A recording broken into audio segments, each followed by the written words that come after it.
wrapping up American Conference Media Day here with UTSA coach Jeff Traylor. Coach, man, a lot of talking today. How do you prepare like mentally for all these questions? Because a lot of them are the same, but they're all a little different. I'll get corny on you. I pray a lot on these kind of days. But sometimes your spirit can get impatient, tired, frustrated, and I don't ever want to come across that way. And I'm shocked sometimes at how people perceive me in my RBF and not smiling, that they don't know really how what my spirit really is. Yeah. So I do want the Lord to be honored, and I don't want to sound like a jackass, to be honest with you, JJ. Kind of along those lines, this whole thing with Memphis and Owen, and people don't get to know the players. Like, they don't know like how good of a person Owen is. Is that kind of the most frustrating part about that whole deal than anything Crushes else? me. It literally crushes me. You have a young man that this is where he spent 10 years of his life. He finally gets to come to AAC Media Day, and that's the topic. And it's sad. It hurts me. Everybody knows the relationship I have with his family, his father. He's the only father-son I've ever coached. I've coached the mother-sons, but I haven't had father-son. Yeah. And it personally hurts me. I can handle people attacking my reputation. Yeah. I can handle people attacking my character. I don't lose any sleep about that. Yeah. I know who I am. I don't like my kids getting attacked. And that bothers me, honestly, JJ. I don't want to stir the pot any or want you to go viral or anything, but it seems like this UTSA Memphis thing has been going back and forth. And I heard someone say today, to throw another layer on top of it for you, that Ryan Silverfield's the best golfer coach in the league. Is that? I don't know that. I've never played golf with Ryan. You're a pretty good golfer, though, right? No, I'm terrible. No, I am. I'm probably. I get to play about 12 to 14 times a year. The problem with me is I play with Martin Salinas a lot. Yeah. And he's dadgum scratch almost. Yeah. And I'm out there. If I can get to 90, I'm really happy. I'd say I'm probably an 18. But no, I would be nowhere near the top of this league as far as the best golfer. What does Jeff Traylor do in his downtime? I know there's not a lot of downtime, but it seems like in this offseason you tried to carve some out. What did you do this offseason? You know, my kids are so spread out now. Yeah. If I get any time, it's either going to Minneapolis, Washington, or Manhattan. And my kids are all up in the Northeast. And we did get to go on a vacation. We went to Seaside for a week. That was really, really nice. And I just try to grab any weekend. If I get a 4-day weekend, I'm trying to get on a plane and go see my kids. So by the time you do that, there's not a lot of time left. And went to Utah and got to stay with some friends for about a 4-day weekend. That was really fun. I did the deal with Bob Wills, where I bought the Emmitt Smith package to give back to 210 City fans. So Carrie and I got to go to Vegas. I'd only been there once in my life. So just a few of those kind of little quick trips. But the one big trip we got to go was the Seaside deal. That was really cool. Be with my family for an entire week at July 4th. When you were back at Big Sandy and you're starting your family, could you imagine you'd have 3 kids doing 3 completely different things in different parts of the country? No, I visualized having about 100 acres with some horses, and my kids never leaving Gilmer, and me having basically a compound with all my kids living around me.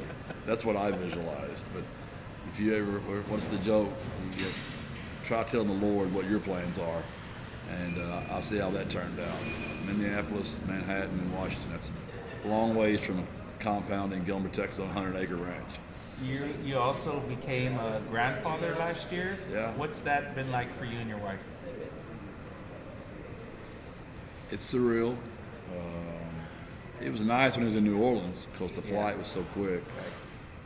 I've seen him every month that he's been alive, but we're fixing to go on a little bit of a stretch here. I do get to see him in August. Sierra's coming in, so I'll get to see him then. That's one of the great things about that. I don't know if everybody knows that. You know, Jordan's married to Sierra, and she's from Bernie, so she has to come home to see her mom and dad. So she has to come see us when she comes home too. So looking forward to seeing Mickey and Sierra when they come home pretty quickly. That's awesome. That's kind of unique that happened that way, right? So Crazy. He met her in Fayetteville, and of course I wasn't quite sure where Bernie was back then. And her dad does landscaping, and he named his landscaping business after her. And just by pure coincidence, the house that I bought in San Antonio when I got hired, Sierra's Landscaping, which is Steve Fay's business, is who does our house. So pretty small world, to say the least. that's awesome. That's awesome. What else besides football piques your interest? I know you read a lot. You're very religious. Is there anything? You're a big basketball guy too, right? I like to keep up with basketball. I've become really good friends with Mike Setzer. He's really big in the Spurs, and I love hoops, so that's become a vested interest of mine just because he's such a dear friend. And I want him to do well, and I know how much the Spurs mean to the city. So I love hoops. If I can just get in my backyard, you know, and just grill something and turn on some music, that's a good night for me. And I don't get to do it enough, but friends and just a night or two here and there. And I don't like to be away long.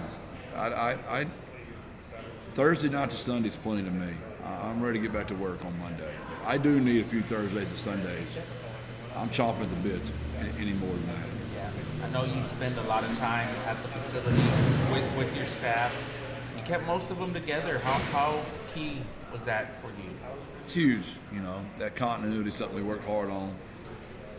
Really proud of, you know, Joe Price, our associate head coach, going on year 6 with him from North Shore. Jess Lepp going on year 6 with him, defensive coordinator. Justin Burke, year 6. Not all is the offensive coordinator. Yeah. And all those guys have kind of moved, but we've all been together 6 years. Kurt Traylor, 6 years. Hunter Ritterman, 6 years. Paul Patel, 6 years. Nick Graham, 6 years.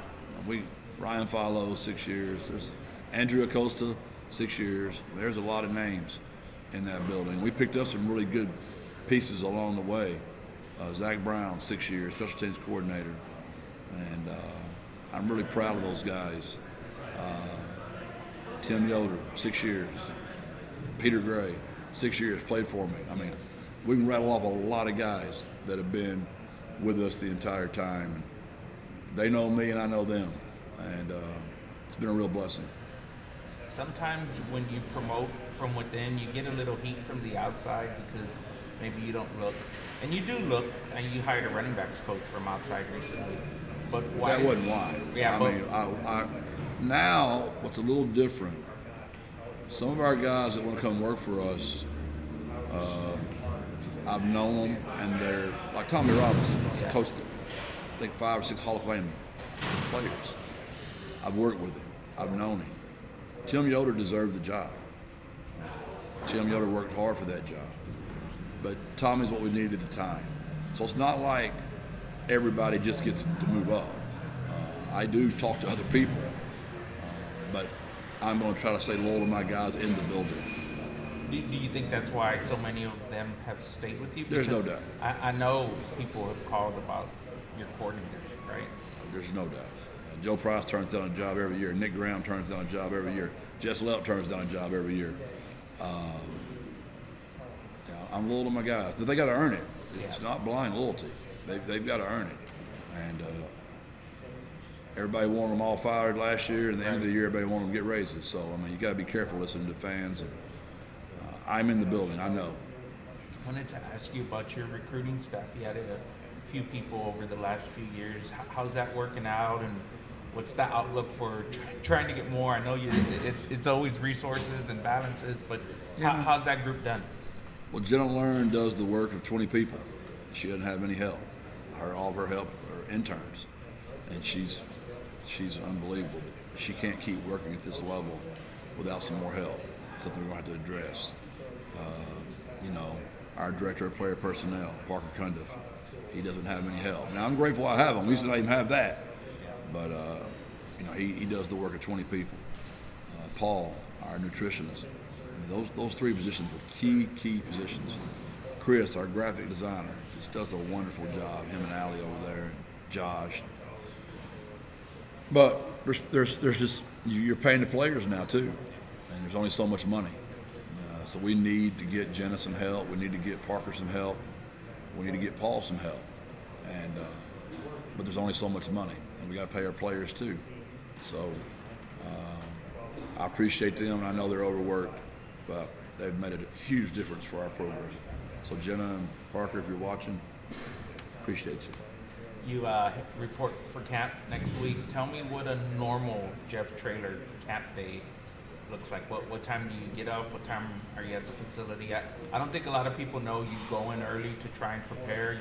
You're leading a group of men and coaches, and then young men and the players. And I know what's that process like for you preparing for that? It's mainly healthy. Some of it's unhealthy because I just can't sleep, so I just get up and go. My alarm is set for about 4:30 or 5, but I'm usually in before that. And it's just preparing for meetings. Alex Nicasio's an early bird too. He's over our video, so he always meets me there. And we spend an hour in there getting ready for meetings, and read a lot of prayer, a lot of quiet time.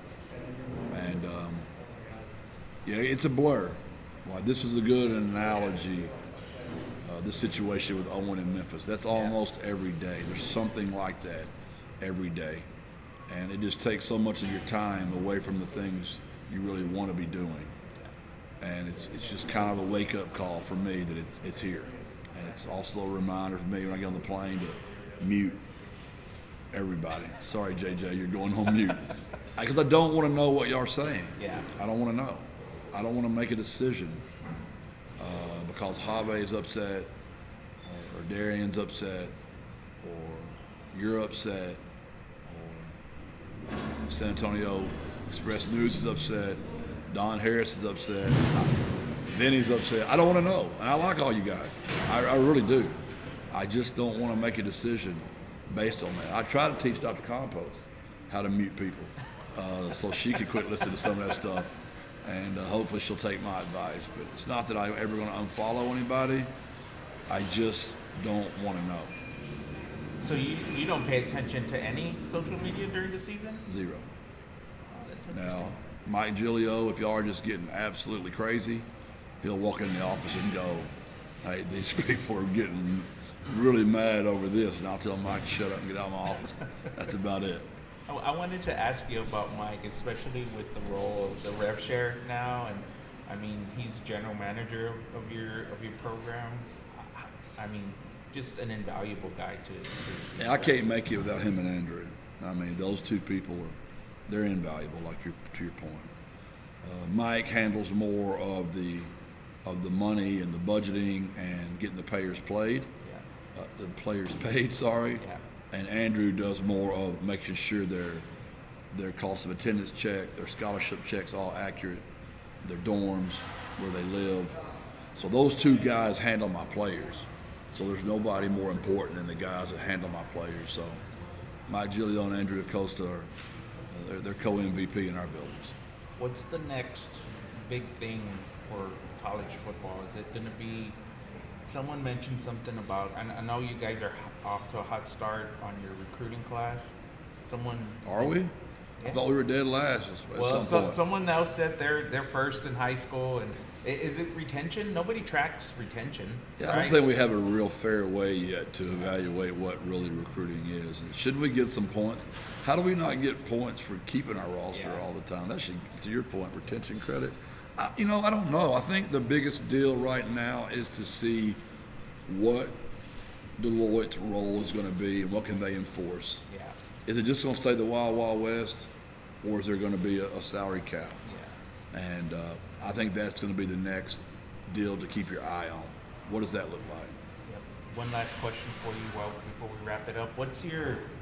I know you like to look at things from a broad perspective, and I know every day you're in the weeds with something, but what's your 10,000-foot view of your football program, and where you see this program next year and in 5 years?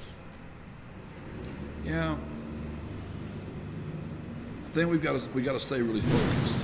We got to keep our eye on Memphis and Tulane and South Florida and Army and Navy or Texas. You got to keep your eye on Texas State. Those kind of people like right here. For us to keep our eye on A&M and Texas, that ship has sailed. We can't get smoked by those other guys in rev share, recruiting budgets, nutrition, taking care of your staff. That's going to be really hard on Dr. Compost and her staff to keep us in the hunt. And I've got to do my part too. I think everybody knows I'm arm in arm with her and trying to get all this done. That's going to be our biggest task. Can we stay in the hunt? We've got to get more people coming to the Alamo Dome. That's just got to happen. We've got to get all of our suites sold. We've got to get season tickets done. And we've got to fundraise our tail off, JJ. And continue winning at the pace we're winning. But this league's really hard. It is. And that non-conference schedule is really hard. All right, Jeff, I appreciate you taking the time. Appreciate you, JJ. You coming up here. I appreciate you. You're loyal and you work your ass off. And I appreciate you. I appreciate you. I heard you on the other podcast. The guy let you ask some questions. Do you have a question you'd like to ask me? Oh, yeah. I'm going to put you on the spot right now. Wow. Here we go. Here we go. JJ. Yes, sir. Would you rather see the UTSA Roadrunners play in a national championship football game or the Dallas Cowboys in a Super Bowl and win? That is a tough one. Oh, yeah, because I know what you told me in private one time. Yeah. I want to see if you're going to be this way in public. No, I love the Cowboys. Yeah. More than the Roadrunners. I love the Cowboys. Does everybody hear that? I want him at JJ Perez smoked. I am so glad he let me reverse roles right here. Neck and neck. Neck and neck. Hey, you'd be pretty good at a podcast. What kind of podcast do you think you'd start? A basketball one? No, I think JJ and Jeff's, triple J's. Let's freaking go, JJ. Yeah. All right. Rock it. Yeah, we'll end that there. So I appreciate you, Jeff. God bless. Birds up. Yeah, thanks.